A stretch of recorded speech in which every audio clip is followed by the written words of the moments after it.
Hey, do you understand your position? With a beer in hand, my husband said that as if mocking me. He seemed quite drunk, his face flushed, and the smell of alcohol wafted over to me. Enduring the discomfort, I responded quietly. What are you talking about, standing here? See, you don't get it, do you? You rely on me for support. In other words, it means that whenever I decide to dump you, it's like I'm getting rid of something I've bought. What are you saying? A parasitic, full-time housewife like you is no longer needed. Let's get divorced already so I can get this rundown house. Suddenly, my husband brought up the topic of divorce. I never imagined that we would come to such an ending. If he's serious about it, then I'll leave and start anew as well. Now is the time to speak up about all the humiliations I've endured. My name is Hannah Murphy, and I'm 32 years old. As a full-time housewife, I lead a repetitive and uneventful life. Originally, I used to work for a major IT company, but 2 years ago I decided to resign after marrying my husband, Kenneth. Together we pooled our money and purchased a second-hand house. When we shared this news with our respective parents, they generously contributed a significant amount of money. Thanks to this, we were able to buy a relatively new and beautiful house, perfect for comfortable living. The decision to quit my job and become a full-time housewife was at Kenneth's request. I want you to quit your job. Hannah, I want you to stay at home. One day while we were discussing the date for our wedding, he suddenly brought up such a request. I didn't hate my job, and I always thought that even after marriage I would continue working. Besides, I don't mention it much to Kenneth, but I earn more than him. While we can still manage our life with his income alone, having both of us working would provide more financial flexibility. I didn't want to discuss salary matters here and make Kenneth uncomfortable, so I gave a non-committal response. But you know, if we think about having children in the future, wouldn't it be better for both of us to keep working until then? Children? It's all good. When you get pregnant, the government provides various subsidies, right? That's true, but I still feel more secure if I continue working. I'm telling you, it's all right. We have savings, and I want you to take care of the household chores. Kenneth. My mom was a full-time housewife too. My dad used to say he could work hard because of her support. My husband has a stubborn personality and doesn't give in once he decides something. Until now, I hadn't paid much attention, but at this moment, I felt a bit troubled. Just because his mom was a full-time housewife, it doesn't mean I have to become one too, right? Besides, relying solely on Kenneth's income would leave little for savings. He's saying this with a strong conviction. He must have his reasons. After several discussions, I eventually decided to quit my job and become a full-time housewife. He promised me a monthly allowance of $200 in addition to the living expenses. He assured me that we'll try to save as much as possible and avoid unnecessary expenses.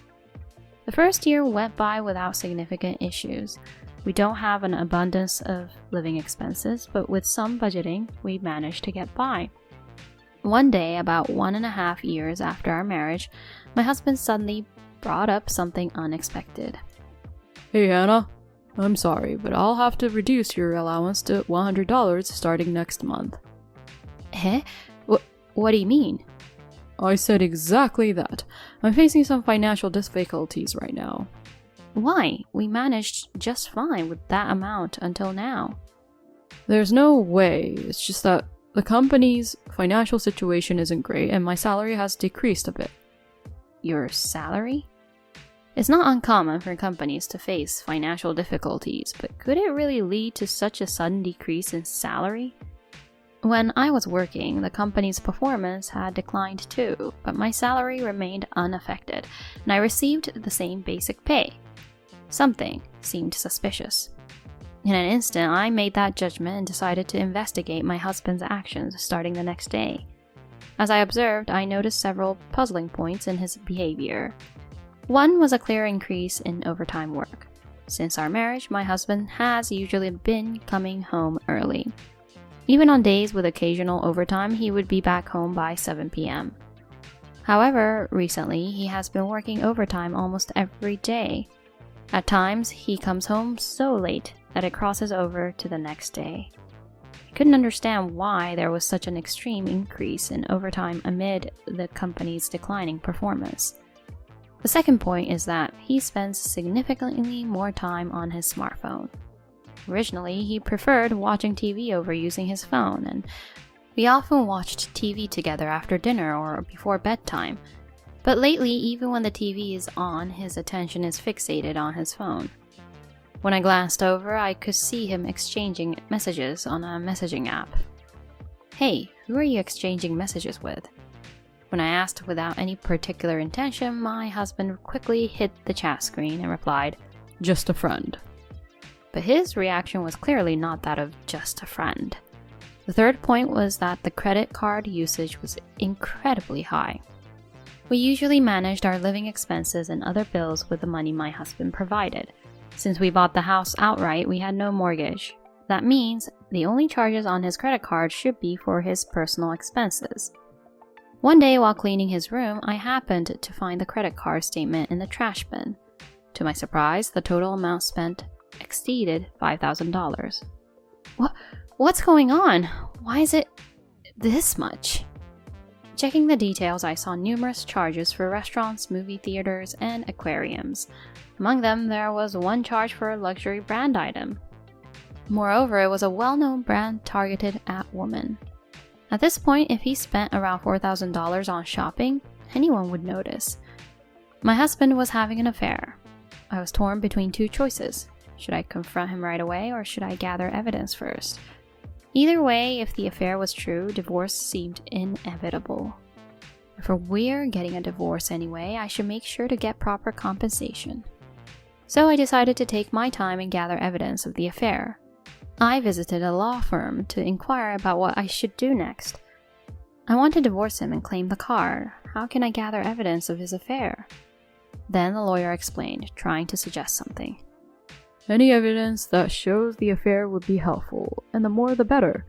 If you have direct photos or videos of the involved parties, that would be excellent. But I understand it can be difficult. I see. I don't even know who the other person is yet. Many people hire private investigators or use detective agencies to gather information. Also, it's essential to have some savings in place. Savings? The lawyer nodded and began to speak slowly. In divorce cases caused by affairs, things don't always go smoothly. There could be divorce mediation if the other party contests, and they often demand a reduction in compensation. So everything requires money? Exactly. Hiring a lawyer like me costs money, and if you decide to use a detective agency, that's another expense. I see. But if I suddenly say I want to return to work, wouldn't it seem suspicious? That's a valid concern. Nowadays, there are remote work options. Have you considered working from home to avoid drawing attention? If you explain it as for my own pocket money, I don't think it will raise suspicion. Well, that's true. I'll think about it for a bit. With that, I decided to start saving money for the divorce. When I told my husband that I wanted to work from home, he responded with an indifferent, "Do as you please," as if he didn't care about me at all. Perhaps he's completely engrossed in his affair and couldn't care less about me. His attitude fueled my anger day by day. Meanwhile, I also hired a detective to investigate my husband's affair. At the same time, whenever he wasn't around, I searched his room and gathered every piece of evidence I could find. 6 months have passed since then. Finally, I have enough evidence, and I'm ready to bring up the topic of divorce with my husband at any time. Over the past 6 months, my husband has truly changed as a person. If you're going to cook such terrible food, I'll reduce next month's living expenses even more. Hey! There are wrinkles on my dress shirt. You are such a failure, always causing trouble. Do you think you can keep living off me like this? In this manner, he freely insults me and treats me like a mere housekeeper. It's as if there's no love left for me, probably because his relationship with his affair partner is so blissful.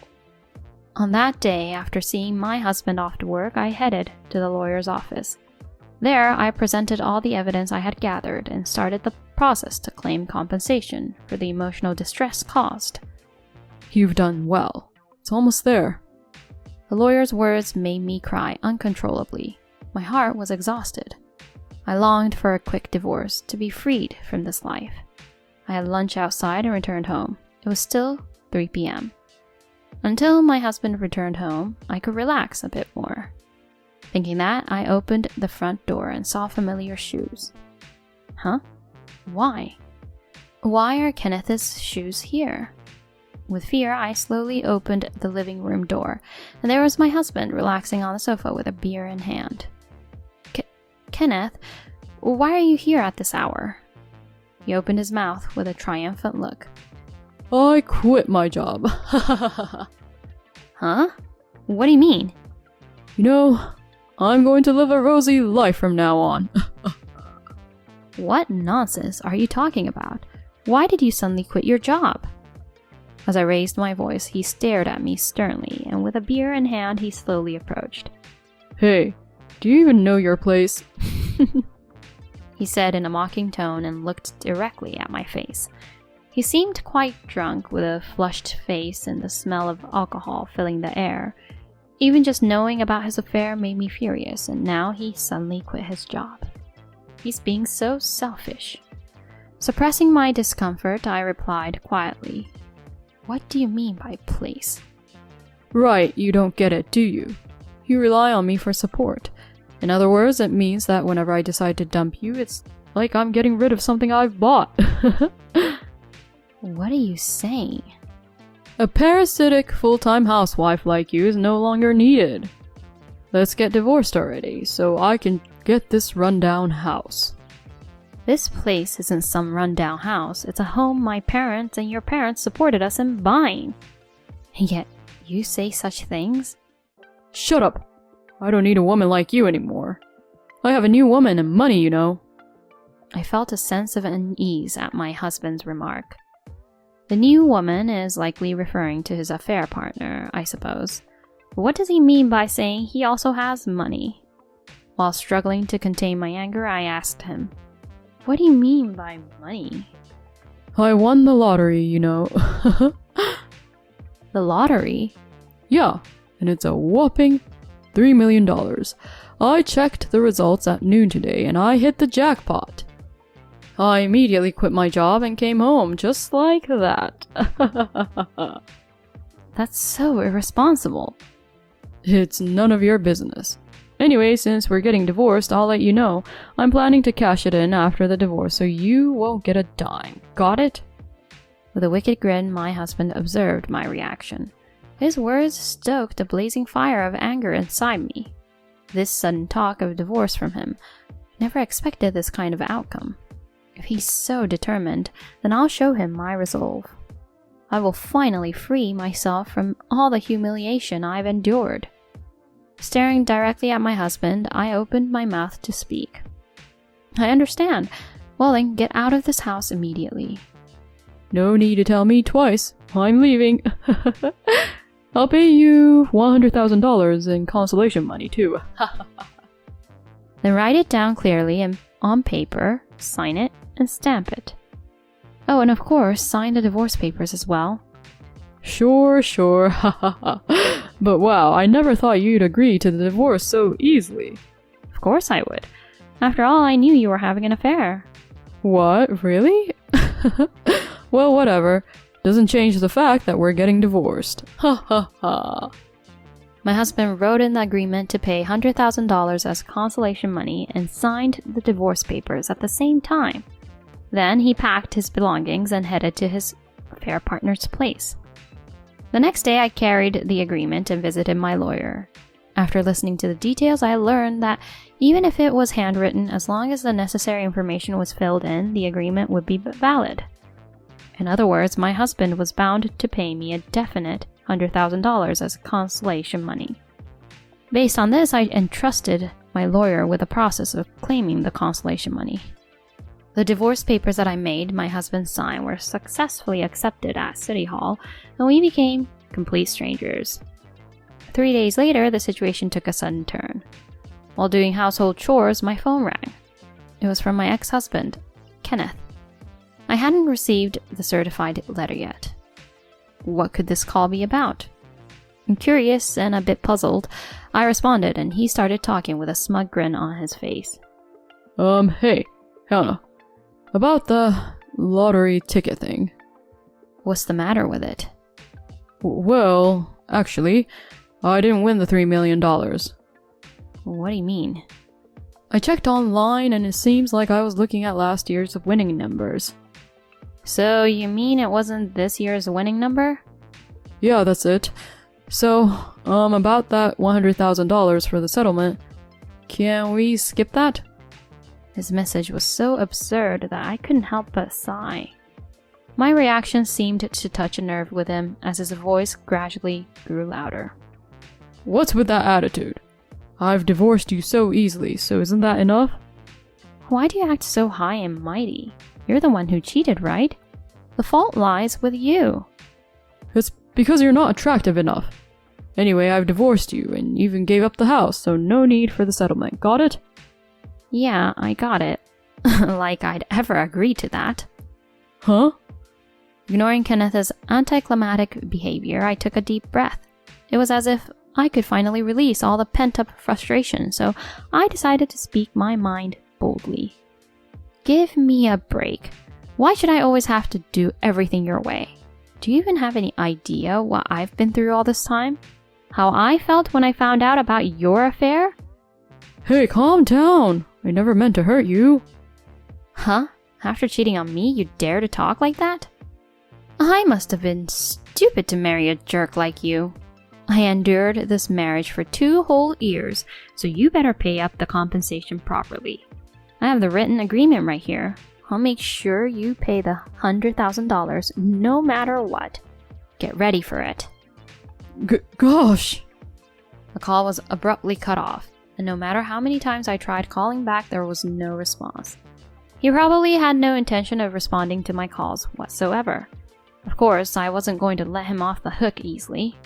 I was determined to make my ex-husband and his affair partner suffer and drag them down to hell.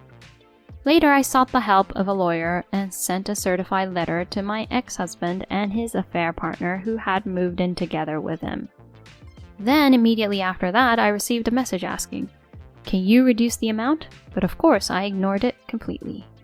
The affair partner also got furious upon learning that Kenneth's $3 million lottery win was a lie.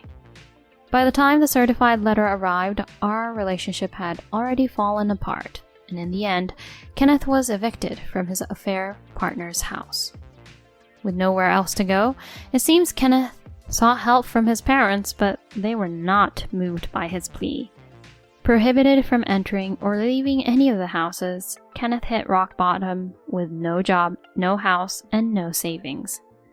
Currently, Kenneth is in the process of searching for both housing and a part-time and a full-time job that he can manage together. However, since most of his income goes towards paying the compensation, it will likely be a long time before he can enjoy the same free lifestyle as before. He brought it upon himself, so he can deal with the consequences. As for me, the house feels too big for just one person, so my parents decided to move in. Living together with my father and mother again has its own charm. I've come to realize that happiness isn't solely defined by marriage. Moving forward, I want to lead a peaceful life with a family that cherishes and cares for me.